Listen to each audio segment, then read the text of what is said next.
L'idéal, avec Frédéric Becbédé, c'est qu'il ne se fixe aucune limite. Et oui, il est comme ça. Le journaliste, romancier et réalisateur passe pour la deuxième fois derrière la caméra pour retrouver la provocation d'une comédie noire sur la beauté. Je m'appelle Octave Parango et j'ai arrêté la publicité depuis que j'ai trouvé un métier bien plus amusant, scout. Il y a des gens qui cherchent du pétrole, parfois du travail. Moi, mon boulot, c'est de découvrir de nouveaux visages. Allez, hop. Ah! Bonjour Frédéric. Ça va? Je vous aurais bien proposé de mettre en scène notre interview. Comment on aurait pu faire? Oui, parce que là, je dois préciser que c'est vous qui avez mis en scène ce décor ringard. C'est pas moi, hein? Ouais. J'aurais déjà fait en sorte qu'on puisse voir le doigt. Hein. Je crois qu'il y a quelque chose d'un peu transgressif. Si on met en scène comme dans l'idéal, on s'assoit par terre, on s'allonge comme ça, voilà. On fait comme ça? Voilà, très bien. Faudrait qu'elle tombe. Try to fall down. Plus comme si elle allait mourir. Okay, just like if you were dying. Oui, non, mais tout en restant debout. Don't die too much. L'essentiel chez les écrivains, c'est de choisir les mots. Qu'est-ce qu'il y a d'essentiel dans votre mise en scène? Choisir les mots, déjà. Il y a également quand même un scénario très écrit, des dialogues, des voix off. Et puis ensuite, chercher à ce que la séquence corresponde à ce que l'on veut faire ressentir. C'est plus compliqué.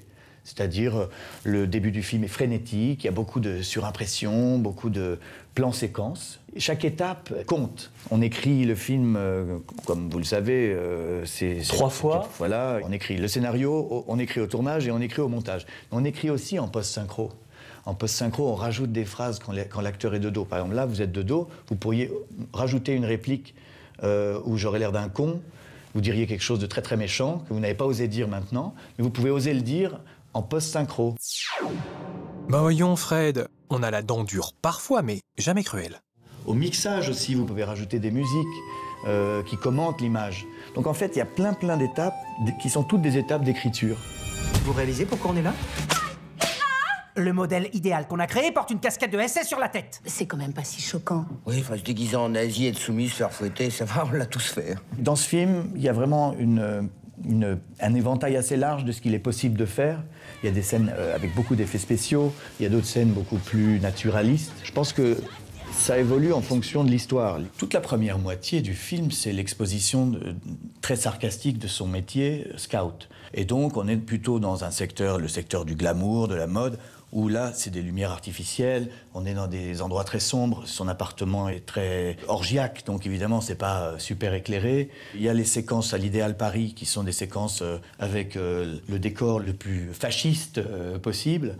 Et puis, quand ensuite il se révolte, il commence à s'humaniser, là, on va dans des lumières naturelles, des grands paysages, écran large, grand écran, avec des drones. Tout ce que permet aujourd'hui la technique, c'est-à-dire une grande liberté de mouvement. Plus on avance dans le film et plus la lumière est réaliste, est vraie. Alors justement, vous connaissez forcément cette phrase de Cocteau qui dit « Le cinéma, c'est l'écriture moderne dont l'encre est la lumière ». Ça, c'est quelque chose qui a pu vous inspirer en disant la vérité, elle doit d'abord venir de la lumière? Bien sûr, parce que... Enfin, quoique... j'aime une autre phrase de Cocteau. « Je suis un mensonge qui dit souvent la vérité ». Donc, la question, c'est est-ce que la lumière dit la vérité ou est-ce que la lumière ment? Dans ce film, on dénonce un mensonge.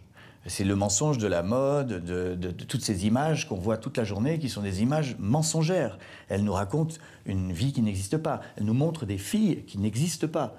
Donc, je dirais que la fausse pub du début, le rêve d'Octave de la Roussalka, toutes ces images-là sont des pastiches de pub, où on utilise une très belle lumière mensongère, qui ne dit pas du tout une vérité.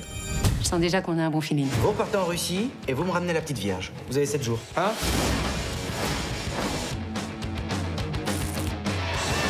Allez, give me 5. Pas de contact physique. Ce film-là, ce qui m'amusait souvent, c'était dans une séquence donnée, peut-être essayer de faire dire ou de faire ressentir autre chose, c'est-à-dire essayer d'aller contre le but de la séquence. Je ne sais pas si c'est très clair, mais par exemple, vous avez au début ce plan séquence avec un petit garçon qui n'arrive pas à dormir, qui descend, il est dans une fête chez son père, et on voit ce petit garçon plongé dans une sorte de fête décadente qui n'est pas pour les enfants. Il n'a rien à faire là.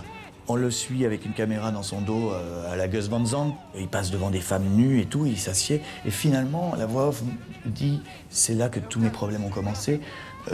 comme si c'était quelque chose de féerique et qu'il était très heureux dans cet environnement. Et c'est le décalage. On est un peu choqué par les images, mais le personnage, lui, finalement, a l'air de se vautrer avec délice dans cet endroit où il n'est pas à sa place.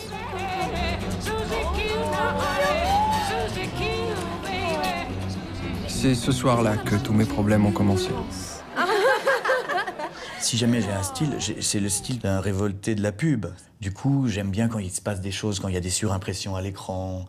Je trouve que c'est intéressant que les personnages commentent les images, qu'on sache jamais vraiment si on est dans une situation réaliste ou dans une situation onirique.